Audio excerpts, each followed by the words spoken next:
نحمده ونستعينه ونستغفره ونؤمن به ونتوكل عليه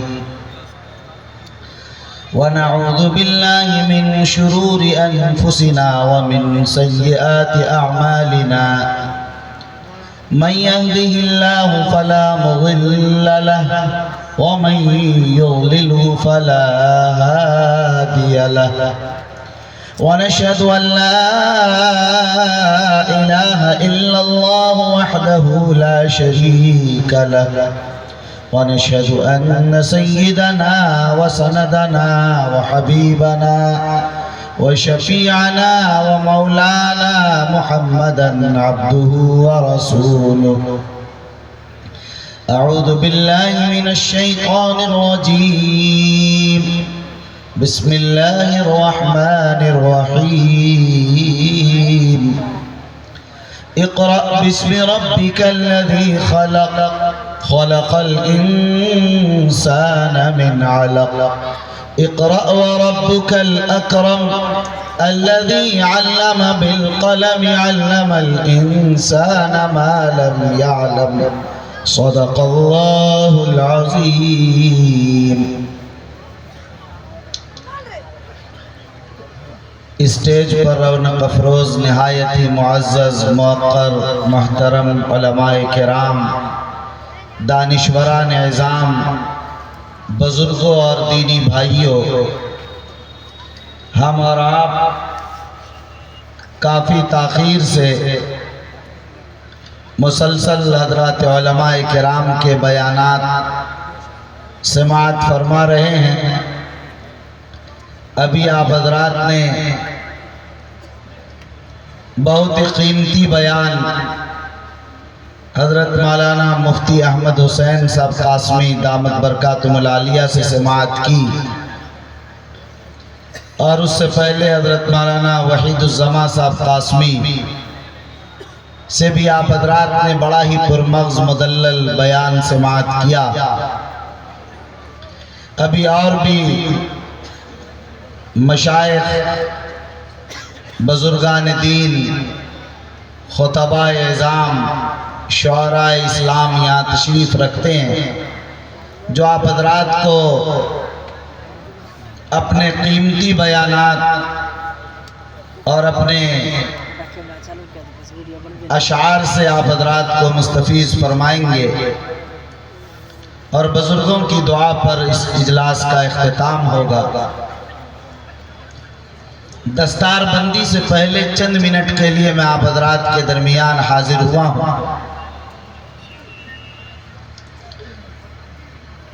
ادارے کا یہ جلسہ دستار بندی ہے، ہر 2 سال پر منعقد ہوتا ہے.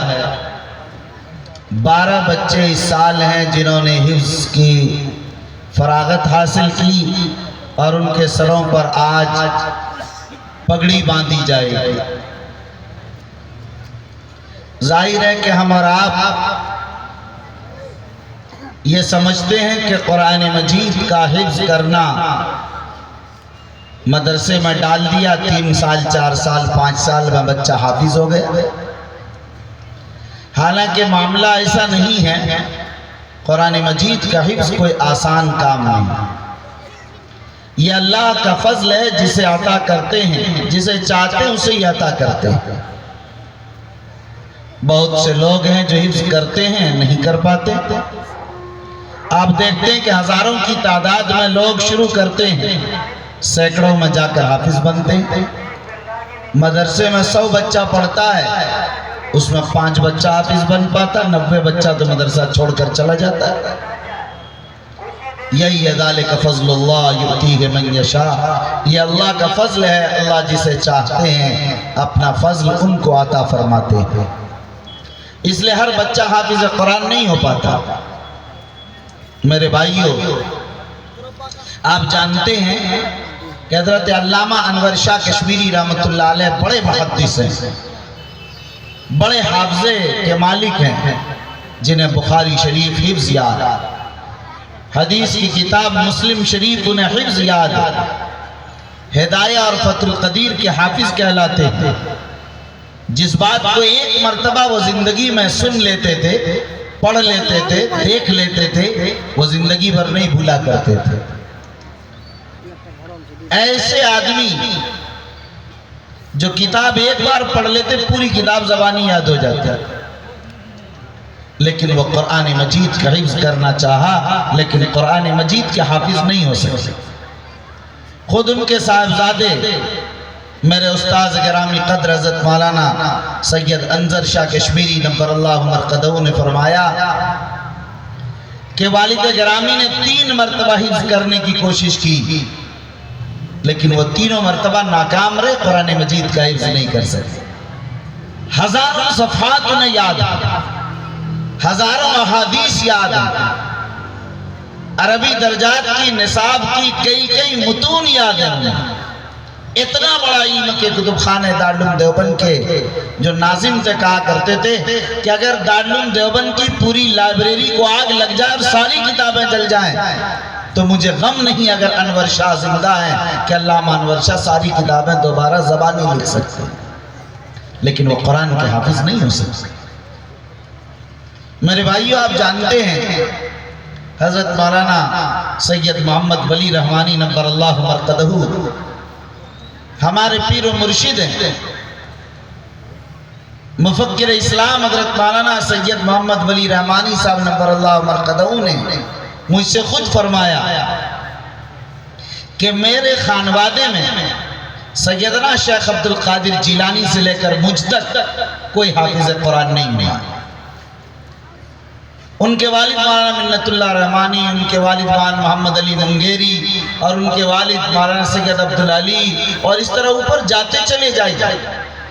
وہ سیدنا شیخ عبد القادر جیلانی جو سرتاج الاولیاء قطب الاولیاء کہلاتے ہیں، سلسلہ نقشبندیہ کے بانی ہیں، مگر آپ کو حیرت ہوگی کہ فرمایا کہ بڑے بڑے علماء، زاہدین، سالکین، بڑے بڑے مقتدی رہنما، اللہ کے نیک اور مخلص بندے پیدا ہوئے، مگر یہاں سے لے کر وہاں تک کوئی حافظ قرآن پیدا نہیں ہوا۔ یہ حفظ قرآن ایک نعمت ہے، اللہ کی ایک خاص دولت ہے، اللہ جسے چاہتے ہیں اسی کو عطا ہوتا ہے۔ ہر ایک چاہے کہ ہم حافظ قرآن بن جائے نہیں بن سکتا۔ اس لئے یاد رکھیں میرے بھائیو، حافظ قرآن کون بنتا ہے؟ حافظ قرآن یا عالم دین یا خادم دین یا داعی دین یا مبلغ دین وہ بنتا ہے جو علماء کی خدمت کرتے ہیں، جو بزرگان دین کی جوتیاں سیدھی کرتے ہیں، جو لوگ اکڑ کر بات کرتے ہیں، بے ادبی کرتے ہیں، گستاخیاں کرتے ہیں، علماء کی عظمت، اس کی توقیر ان کے دلوں میں نہیں ہوتا ہے۔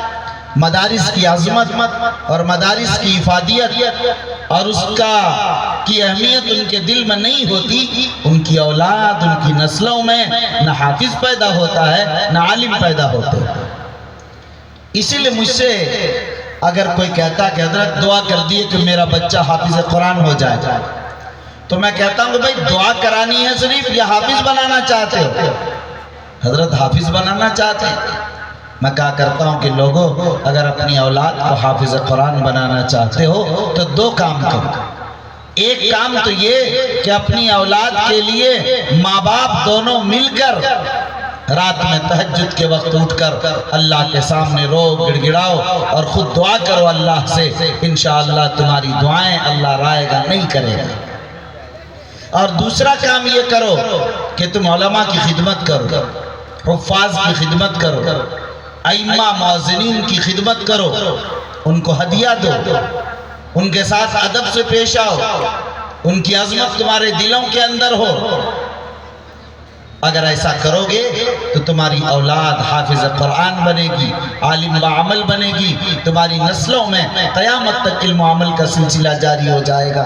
اور اگر تم چاہو گے کہ مذاق بھی اڑاتے رہو، تمسخر اور استخفاف بھی علماء کی کرتے رہو اور تمہاری نسلوں میں حافظ قرآن پیدا ہو جائے، یہ نہیں ہو سکتا، یہ ناممکن بات۔ اس لیے مرشد گرامی قدر مفکر اسلام حضرت مولانا ولی رحمانی صاحب نے بر اللہ مرقدو فرمایا کرتے تھے اپنی تقریروں میں کہ لوگوں اپنی اولاد کو اس لالچ میں ہی تو حافظ بنا لو تاکہ کل قیامت میں تمہاری نجات کا سامان دو سکے۔ ہمیں چاہیے کہ ہم اپنی اولاد کو بھی حافظ قرآن بنائیں، اور آج کی اس دستار بندی سے ہم سب کو سبق لینا چاہیے کہ ہم بھی اپنی اولاد کو، اپنے بیٹے کو، اپنی بیٹی کو، اپنے پوتے کو، نواسے کو، اپنے رشتہ دار کو، اپنے اعزہ کو، جو بھی ہیں ہم انہیں حافظ قرآن بنائیں گے۔ اب یہ عہد لے کر جائیں، یقین مانیے کہ اگر آپ نے آج کتنا آسان سودا، آپ نے اپنے بیٹے اپنے پوتے کو حافظ قرآن بنا لیا۔ میں کہا کرتا ہوں کہ لوگوں اگر اپنی اولاد کو حافظ قرآن نہیں بنا سکتے، آپ کے پاس اولاد نہیں، بڑی ہو گئی، حفظ نہیں کر سکتی، آپ کے پاس بچے نہیں ہیں، آپ مدرسے میں جائیے، مدرسے کے محتمم صاحب مولانا معظم صاحب القاسمی صاحب سے ملیے، ان سے کہیے کہ مولانا ہمارے پاس اولاد نہیں، مگر آپ کے مدرسے میں تو بچہ ہے غریب، ہم اسی کو حافظ قرآن بنانا چاہتے ہیں۔ 1 سال کا خرچ بتائیے کہ کیا خرچ آتا ہے؟ انہوں نے بتایا کہ 10,000 روپے خرچ آتا ہے۔ آپ نے 10,000 روپے ان کو 1 سال کا دے دیا، پھر اگلے سال 10,000 دے دیے، پھر تیسرے سال 10,000 دے دیا۔ اب مولانا معظم صاحب آپ کو بتائیں گے کہ بھائی آپ کا بچہ حافظ قرآن ہو چکا ہے، یا نہیں تو کہیں گے کہ 5 پارہ رہ رہا اگلے سال ہوگا، چوتھے سال ہوگا۔ کبھی 3 سال میں بچہ حافظ ہو جاتا ہے، کبھی 4 سال میں ہو جاتا ہے، اگر کمزور ہے تو 5 سال میں ہو جاتا ہے۔ تو آپ تو صرف 30,000 روپے یا 40 یا 50,000 میں حافظ بنا سکتے ہیں، اور صرف 50,000 روپے میں آپ جنت خرید سکتے ہیں۔ بتائیے کتنا سودا آسان ہے اور کتنا سستا سودا ہے جنت کا، آپ ذرا اس کا اندازہ لگائیے۔ 40,000 میں جنت حاصل کریں، لیکن یہ آج حاصل ہو جائے گی جنت۔ اس کا معاملہ ایسے ہی ہے جیسے کہ واقعہ لکھا ہے کہ ایک روز ہارون رشید کی بیوی زبیدہ کہیں جا رہی تھی، راستے میں شاہ بہلول کو دیکھا کہ وہ گھروندے بنا رہے ہیں، چھوٹے چھوٹے مٹی کے گھر بنا رہے بہلول، بزرگ ہیں، دیوانے ہیں، مجنوں ہیں، وہ اللہ کی یاد میں دیوانگی کی کیفیت ہے۔ زبیدہ نے پوچھا بہلول کیا کر رہے ہو؟ بہلول نے کہا کہ میں گھر بنا رہا ہوں۔ کہا کیا، کون سا گھر؟ کہا کہ جنت میں گھر بنا رہا ہوں، کیا خریدنا ہے تمہیں؟ زبیدہ نے مذاق سے کہا کہ ہاں خریدنا ہے۔ بہلول نے کہا کہ لاؤ 1,000 دینار لاؤ۔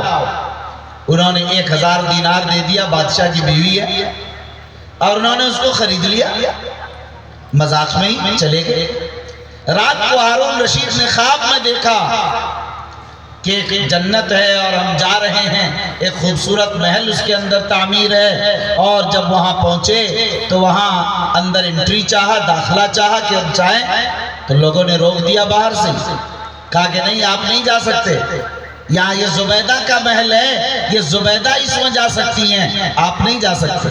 آنکھ کھل گئی اتنی تو زبیدہ کو بلایا اور پوچھا کہ بھئی کیا، میں نے یہ خواب دیکھا ہے کہ تمہارا جنت میں ایک محل بنا ہوا ہے، مجھے فرشتوں نے روک دیا اور جانے نہیں دیا، کہا زبیدہ کا یہ محل ہے جنت میں۔ زبیدہ نے کہا کہ میرے پاس کوئی عمل تو نہیں، البتہ کل ایک واقعہ پیش آیا تھا، بہلول سے راستے میں ملاقات ہو گئی، کہا گھر بنا رہے جنت میں، 1,000 دینار میں یہ گھر ملے گا، میں نے 1,000 دینار اس کو دے دیے۔ بات صرف اتنی آئی مذاق میں، ہارون رشید بھاگتے ہوئے سواری اٹھائی اور بہلول کی تلاش میں۔ ہارون رشید جب پہنچے تو بہلول نے دور سے دیکھتے ہی ہارون رشید کے قافلے کو، گھوڑوں پر سوار ایک قافلہ، بادشاہ سلامت، اب لاکھوں کروڑوں نہیں، پوری بادشاہت میں بھی اب جنت ملنے والی نہیں ہے۔ ہارون رشید نے سوچا ابھی تو میں نے کچھ بتایا ہی نہیں، بہلول پہلے ہی سمجھ گیا، کہہ دیا پوری بادشاہت اگر دے دو گے تب بھی جنت ملنے والی نہیں، زبیدہ کو اس لیے جنت مل رہی ہے انہوں نے غیب پر یقین کیا۔ اے میرے بھائیو، آج غیب پر یقین کیجئے۔ اگر آپ نے 40,000 مدرسے والے کو دیا، 4 قسطوں میں دیا، 4 سال میں دیا، صرف 40,000 روپے میں آپ نے جنت حاصل کر لیا۔ اس لیے کہ جنت حاصل کرنے کا جو یہ راستہ ہے سب سے شارٹ کٹ راستہ ہے، سب سے سستا، سب سے آسان راستہ ہے۔ اس لیے کہ یہاں قرآن کے حافظ کا معاملہ ہے، جنت مل کر رہنی ہے۔ محمد الرسول اللہ صلی اللہ علیہ وسلم کل قیامت میں شفاعت تو کریں گے، جھگڑیں گے نہیں خدا سے۔ صرف کلام الہی قرآن مقدس ہی وہ کتاب ہے جو کل قیامت میں اللہ سے بھی جھگڑا کرے گا۔ یہ قرآن بار الہ، یہ قرآن پڑھتا تھا، اسے جہنم میں آپ نہیں ڈال سکتے۔ اس لیے آپ قرآن مجید کی عظمت کو سمجھئے، محسوس کیجئے، یہ قرآن جھگڑا کرے گا۔ لیکن میرے بھائیو، ہم تو قرآن پڑھتے ہی نہیں، ناظرہ پڑھنا بھی جانتے ہیں تو پڑھنے کا موقع ہی نہیں۔ آپ قرآن پڑھیے، ہر آدمی کی ذمہ داری ہے کہ وہ قرآن مجید کی تلاوت کرے۔ جو قرآن کا معنی نہیں جانتے، قرآن مجید کا معنی سمجھنے کی کوشش کیجئے۔ جو عمل نہیں کرتے، عمل کرنے کی کوشش کیجئے، چاہے 50 سال کی عمر کے ہوں، 60 سال اور 70 سال کے۔ ہر آدمی کو چاہیے کہ اپنے استاد سے، اپنے مدرسے کے اساتذہ سے، اپنے مسجد کے امام صاحب سے، اپنی مسجد کے مؤذن صاحب سے، اپنے محلے کے مولانا صاحب سے، اپنے پڑوس کے قاری صاحب سے قرآن مجید ضرور سیکھے۔ اس لئے کہ جو شخص قرآن نہیں پڑھنا جانتا وہ اس دھرتی پر بوجھ ہے سراسر۔ جو اللہ کا کلام ہی نہیں پڑھنا جانتا اس کو اس دنیا میں جینے کا حق حاصل نہیں۔ اس لئے کہ یہ قرآن اللہ کا کلام ہے جو سب سے قیمتی دولت اور سب سے قیمتی پونجی ہے۔ اس قرآن کے بارے بخاری کی روایت فرمایا، القرآن هو کلام اللہ وخرج من وتبرک من۔ قرآن اللہ کا کلام ہے، اللہ کی ذات سے نکل کر آیا ہے۔ لوگوں اس قرآن سے برکت حاصل کرو۔ اس لئے قرآن ہی اللہ کی ذات سے نکل کر آیا ہے۔ بیت اللہ اللہ کا گھر تو ہے، اللہ کی ذات سے نکل کر نہیں آیا۔ محمد رسول اللہ ہیں، اللہ کی ذات سے نکل کر نہیں آئے ہیں۔ ایک صرف قرآن ہے جس کے بارے کہا کہ خرج منہ، اللہ کی ذات سے نکل کر۔ یہ اللہ کا کلام ہے، اللہ کی زبان مبارک سے نکلے ہوئے ارشادات ہیں۔ یہ قرآن، تورات اللہ کا کلام نہیں، زبور اللہ کا کلام نہیں، انجیل اللہ کا کلام نہیں، صحیفہ موسیٰ اللہ کا کلام نہیں، صحیفہ ابراہیم اللہ کا کلام نہیں، صحیفہ شیس اللہ کا کلام نہیں، صحیفہ شعیب اللہ کا کلام نہیں۔ اللہ کا کلام اگر ہے صرف ایک کتاب قرآن مجید اللہ کا کلام۔ اسی لئے کہا کہ قرآن سے برکت حاصل کرو۔ اس دور میں تو بہت سے لوگوں کو برکت سے وحشت ہونے لگتی ہے، وہ سمجھتے ہیں کہ برکت کیا چیز ہے، برکت سے ہی دور رہتے ہیں۔ قرآن بخاری کی روایت ہے، بخاری صاف صاف کہہ رہے قرآن سے برکت حاصل کرو۔ یہ قرآن تبرک ہے، تبرک۔ اسی بنیاد پر قرآن کا پڑھنا جس طرح ثواب ہے، قرآن کا سننا بھی ثواب ہے، حتیٰ کہ قرآن کا دیکھنا بھی ثواب ہے، قرآن کا چھونا بھی ثواب ہے، قرآن کو آنکھوں سے لگانا بھی ثواب ہے، قرآن کو سر پر رکھنا بھی ثواب ہے، قرآن کا ادب کرنا بھی ثواب ہے، قرآن کا احترام کرنا بھی ثواب ہے، قرآن کا سمجھنا بھی ثواب ہے، قرآن کا سمجھانا بھی ثواب ہے، قرآن پر عمل کرنا بھی ثواب ہے، قرآن پر عمل کرنا بھی ثواب ہے، قرآن کی باتیں بتانا بھی ثواب ہے، قرآن کی باتوں کی رہنمائی کرنا بھی ثواب ہے، قرآن کی تلاوت کے ادارے قائم کرنا، قرآن کی تعلیم کے ادارے قائم کرنا، قرآن کے احکامات کے لیے لوگوں کے قلوب کو مزکہ و مجلہ اور مصفہ کرنے کے لیے خانقاہوں کا قائم کرنا، قرآن کے احکامات تبلیغ کے لیے تبلیغی جماعت کا قیام کرنا، دعوت اللہ کی راہ ہموار کرنا، یہ سب ثواب اس لیے ہے کہ قرآن مجید سے اس کا رشتہ جڑ جاتا ہے۔ اس لئے میرے بھائیو، آپ اس قرآن مجید کی عظمت کو محسوس کیجئے۔ ایک بات اور یاد رکھیں، یہ قرآن کے ادارے ہیں، یہ مدرسہ، یہ جو مدرسہ ہے، ان مدرسوں کو آپ قیمتی سمجھیے، اپنا رشتہ اور اپنا تعلق اس ادارے سے مضبوط کر لیجئے۔ وہ لوگ دنیا اور آخرت دونوں میں کامیاب ہو جائیں گے جن کا رشتہ اور جن کا تعلق مدرسوں سے ہوگا، اور جن کا تعلق مدرسوں سے نہیں ہوگا وہ ناکام و نامراد ہو جائیں گے، اس لیے کہ اللہ کے قائم کرنے کے لیے ادارے۔ میرے بھائیوں یاد رکھیے کہ یہاں اصل جو بنیاد ہے نظام وہ مدرسہ ہے۔ میں کہا کرتا ہوں کہ مدرسہ مرکز المراکز ہے۔ اگر مدرسہ ہوگا تو مکتب بھی ہوگا، خانقاہ بھی قائم ہوگی، تبلیغی جماعت کا مرکز بھی ہو جائے گا، لیکن سب کا سر چشمہ، سب کا منبع در حقیقت یہ مدرسہ ہے۔ مدرسے ہی افراد تیار کرتے ہیں خانقاہوں کے لیے، مدرسے ہی سے افراد تیار ہوتے ہیں تبلیغی جماعت کے لیے، مدرسے ہی سے افراد تیار ہوتے ہیں مکاتب کے لیے، مدرسے ہی سے افراد تیار ہوتے ہیں دعوت اللہ کے لیے، مدرسے ہی سے افراد تیار ہوتے ہیں جہاد فی سبیل اللہ کے لیے، مدرسے ہی سے افراد تیار ہوتے ہیں تحریکات کے لیے، تنظیموں کے لیے، جماعتوں کے لیے، جمعیتوں کے لیے، خدمت خلق کے لیے۔ میرے بھائی یہ سب کا مرکز اور سرچشمہ مدرسہ۔ اسی بنیاد پر سرکار دو عالم صلی اللہ علیہ وسلم نے اسلام میں سب سے پہلے اگر کوئی نظام قائم فرمایا وہ مدرسے کا نظام قائم کیا، یعنی صفہ بنایا، چبوترا مدرسہ بنایا۔ سرکار دو عالم صلی اللہ علیہ وسلم نے الگ سے خانقاہ نہیں بنائی، ان کا کام تزکیہ کا بھی تھا، لیکن کہا اس پیلر پر بیٹھو، یہاں جمع ہو جائیں، یہاں قلب کا تزکیہ ہوگا۔ سرکار دو عالم مبلغ اعظم بھی ہیں، لیکن اس کے لیے تبلیغ کا کوئی مرکز نہیں بنایا، بلکہ اس پیلر کے پاس بیٹھ جاؤ، یہاں دعوت اللہ کے لیے وفد کو روانہ کیا جائے گا۔ سرکار دو عالم صلی اللہ علیہ وسلم ذکر کے حلقے بھی لگاتے تھے، لیکن فرمایا اس پیلر کے پاس بیٹھ جاؤ۔ سرکار خواب کی تعبیر بھی بتاتے تھے، لیکن وہیں بیٹھ جاتے تھے محراب میں، وہی خواب کی تعبیر بتاتے تھے۔ سرکار قیادت بھی فرماتے تھے، وفود کے دورے آتے تھے، وہ دورے وفود سے ملا کرتے تھے، وہ اس پیلر کے پاس بیٹھ گئے، اس کھمبے کے پاس بیٹھ گئے، وہ دارالقضا بھی چلاتے تھے سرکار دو عالم صلی اللہ علیہ وسلم، فیصلے بھی کیا کرتے تھے، عدالت بھی تھی پوری کی پوری، پورا کوٹ بھی تھا وہاں، لیکن وہ اس پیلر کے پاس بیٹھ کر، لیکن اگر کسی کے لیے باضابطہ جگہ بنائی، تعمیر فرمائی، وہ صرف مدرسے کے لیے تعمیر فرمائی۔ محمد رسول اللہ صلی اللہ علیہ وسلم نے کہا یہ اونچا چبوترا، یہ پورا خطہ، یہ پورا علاقہ جو میرے مکان سے جو میرا مدفن ہوگا، قیامت تک جا میں رہوں گا، میرے گھر سے ملا ہوا اگر کچھ ہوگا وہ مدرسہ ہوگا، وہ صفہ ہوگا، وہ چبوترا ہوگا، جہاں بلال پڑھ رہے ہوں گے، جہاں سمیہ پڑھ رہی ہوں گی، جہاں ابو ہریرہ پڑھ رہے ہوں گے، جہاں خباب پڑھ رہے ہوں گے، جہاں عبداللہ ابن زبیر پڑھ رہے ہوں گے، جہاں عباس پڑھ رہے ہوں گے، جہاں عمر پڑھ رہے ہوں گے، ابو بکر پڑھ رہے ہوں گے، فرمایا وہ صفہ ہوگا۔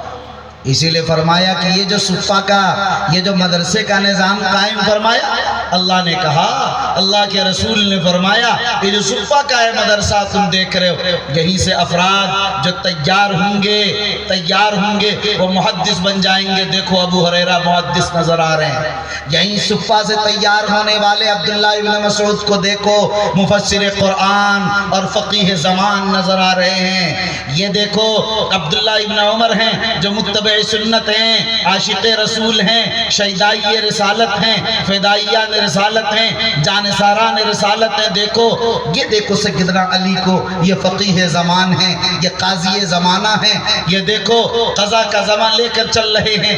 یہ دیکھو سیدنا عمر فاروق ہیں، یہ عمر فاروق قیادت کر رہے ہیں، سیادت کر رہے ہیں، حکومت کر رہے ہیں، حکمرانی کے اصول اور ضوابط دنیا کو بتا رہے ہیں۔ یہ دیکھو اسی پر بیٹھ کر امیر معاویہ تیار ہو رہے ہیں جو سیادت اور قیادت کی راہیں دنیا کو دکھا رہے ہیں۔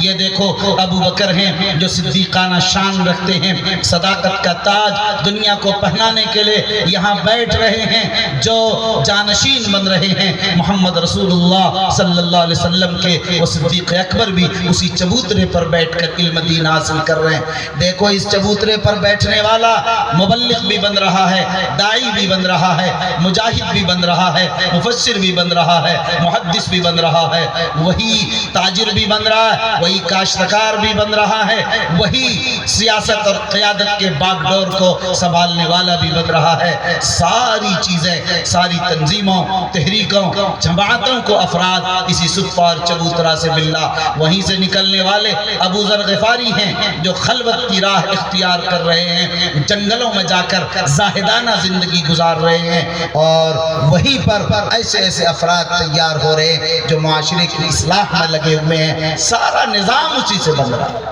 میرے بھائیوں، مجھے آپ کو صرف بتانا یہ تھا کہ یہ مدرسہ بڑا قیمتی سرمایہ۔ ایک بات اور بتانا چاہتا ہوں، یہ مدرسہ در حقیقت صرف تعلیم کا مرکز نہیں، صرف تربیت کا مرکز نہیں، یہ ایمان کی حفاظت کا مرکز ہے۔ اس بات کو اچھی طرح سمجھ لیجئے گا، بیلگچھی کے مسلمانوں، غور سے سن لینا اس پیغام کو۔ یہ مدرسہ ایمان کی حفاظت کا سامان فراہم کرتا ہے۔ آج اگر قادیانیت آ رہی ہے، آج اگر شکیلیت کا فتنہ جنم لے رہا ہے، آج اگر ارتداد کی آندھیاں چل رہی ہیں، آج اگر ارتداد کا طوفان ہماری سرحدوں تک پہنچ چکا ہے، ہماری دہلیز تک قدم رکھ چکا ہے، میرے بھائیوں، صرف اس بنیاد پر کہ ہم نے ایمان و یقین کا بیج اپنی اولاد کے دلوں میں نہیں بویا، ہم نے اپنی اولاد کو دین کی تعلیم سے آراستہ اور مزین نہیں کیا۔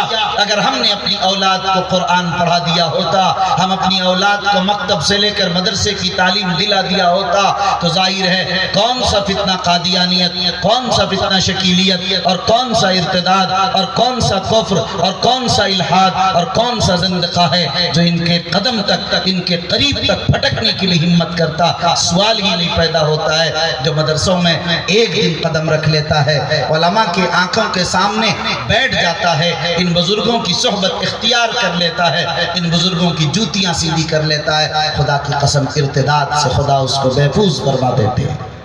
آپ نے نہیں سنا ہمارے اکابر کے قدم جن بستیوں اور جن گاؤں میں پڑ گئے، اللہ نے بدعات و خرافات کو وہاں سے ختم کر دیا۔ ہمارے بزرگوں کی نگاہیں جن پر پڑ گئی، ان کے دل کے ایمان کو ایسا گرما دیا کہ اس کی حرارت کبھی ٹھنڈک میں تبدیل نہیں ہو سکی۔ اس لیے میرے بھائیوں، قرآن نے اسی لئے کہا یا ایھا الذین آمنوا اتقوا اللہ وکونوا مع الصادقین، ایمان والو اللہ سے ڈرو اور سچوں کی صحبت اختیار کرو، اللہ والوں کے ساتھ رہو، ان کی صحبت اختیار کرو، اس لیے کہ جو کرشمہ بدلتا ہے یہ صرف صحبت کا نتیجہ ہے، صرف صحبت کا نتیجہ ہے۔ میرے بھائیوں، کیا تھی وہ بات کہ ایک ادنا صحابی بھی اعلیٰ سے اعلیٰ درجے کے بزرگ، چاہے وقت کے جنید بغدادی شبلی ہوں، وقت کے رومی و رازی ہوں، وقت کے امام غزالی کیوں نہ ہوں، وقت کے شیخ جیلانی، علامہ سہروردی، علامہ نقشبندی کیوں نہ ہو، فرمایا کہ ایک ادنا صحابی کے گھوڑوں کے ٹاپوں کے نشان قدم کے جو دھول ہیں اس کے برابر بھی نہیں ہو سکتے۔ یہ وہ ہے، انہوں نے محمد رسول اللہ کی صحبت پائی تھی۔ یہ صحبت بڑی قیمتی چیز ہے۔ آپ ان بزرگوں کی صحبت اختیار کیجئے، ان کی مجلسوں میں بیٹھئے، ان سے کچھ سیکھئے، ان کی نگاہیں اگر آپ پر پڑ جائیں گی، یقین مانیے آپ کے دل کی دنیا بدل جائے گی۔